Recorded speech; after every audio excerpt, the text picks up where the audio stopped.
But there are going to be thousands of people who don't vote for this, but they're going to be the victims of it. Well, over 1/3 of the Minneapolis Police Department have said, I'm out of here.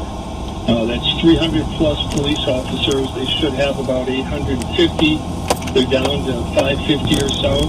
They're probably even less than that. Less than 300 of them are out on patrol across a city of almost 400,000 people. Way below average, which means happening today. Called education materials about this. The residents should vote no, and it should tell you something. $1.5 million comes into the city to fund this abolition movement, and only 15 or 20% of those monies come from the Minneapolis residents themselves. That means there's a strong outside influence to abolish and defund the Minneapolis Police Department. And what happens? If it happens, what? When you look at the vaccine mandates on top of the threat of, I guess using the phrase democratically, disbanding the police department, I can't imagine, you said it yourself, crime is already through the roof. I can't imagine what it's going to look like 6 months from now if this continues. I mean, if you disband the police department, you're basically handing the streets over to basically the worst elements of your community. Well, I think, the vaccine mandate is interesting. I'm vaccinated. I'm sure many of your listeners are. Many have.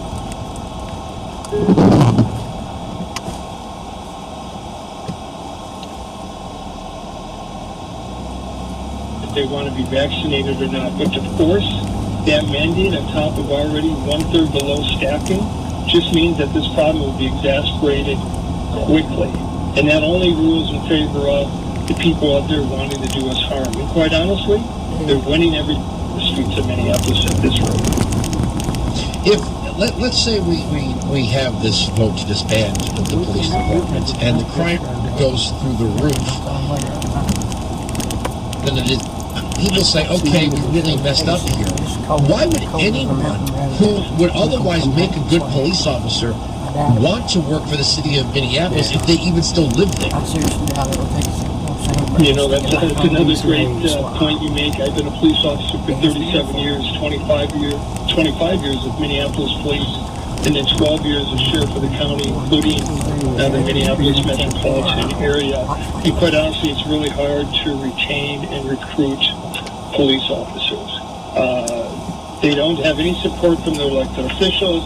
Their residents have said, no, we don't want you. Sure, reforms, they will happen. They've been happening.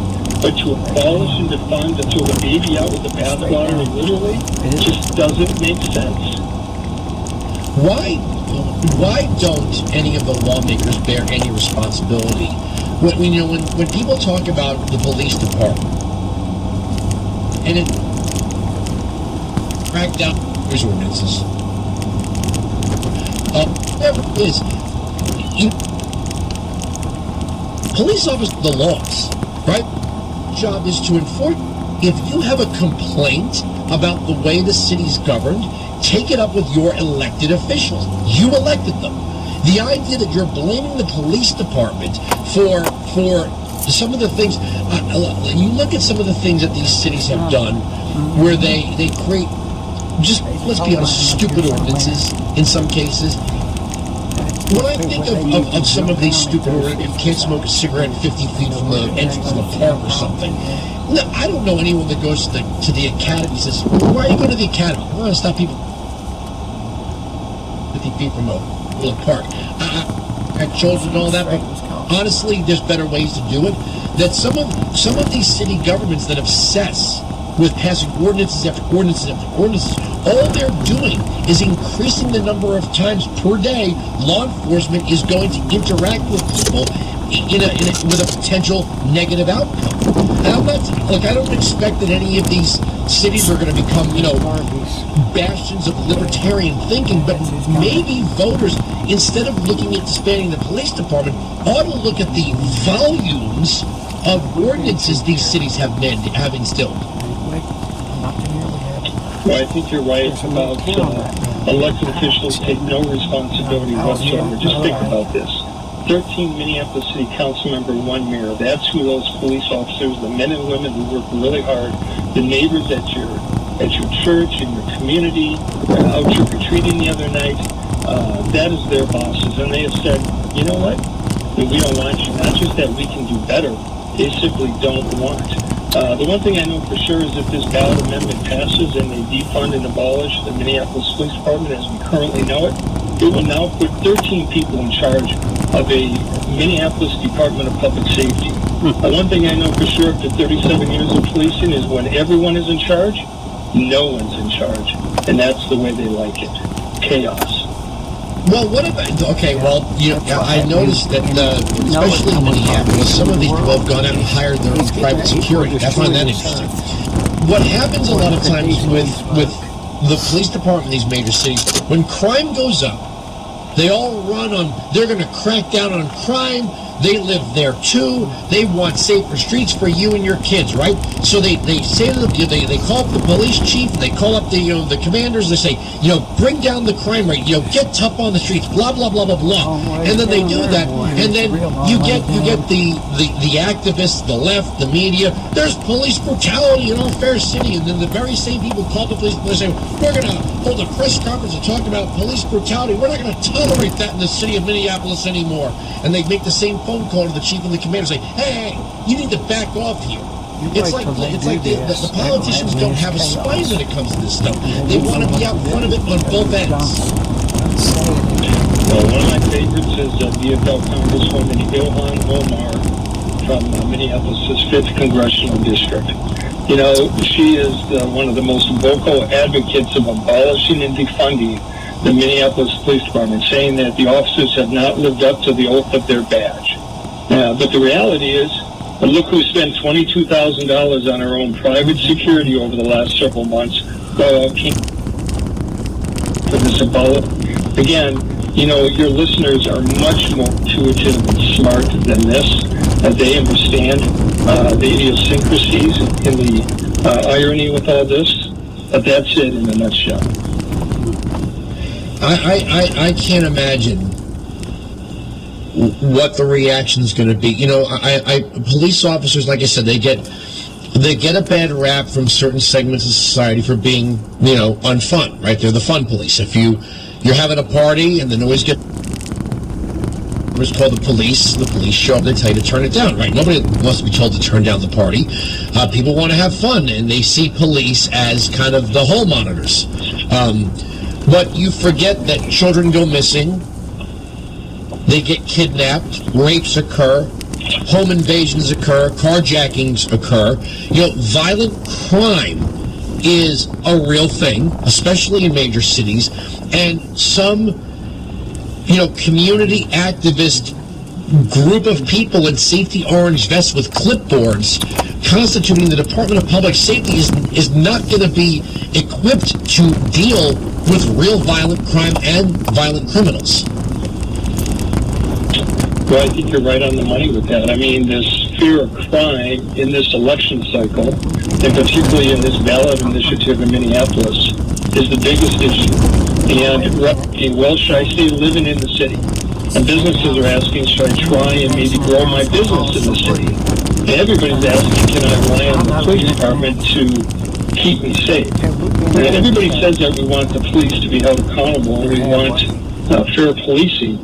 But no one said we need to get rid of the police. In fact, if you look at the polling numbers, 49% of the residents support this initiative, 41% oppose, 10% undecided. I'm optimistic about it. It's pretty through here, and it is a nice area.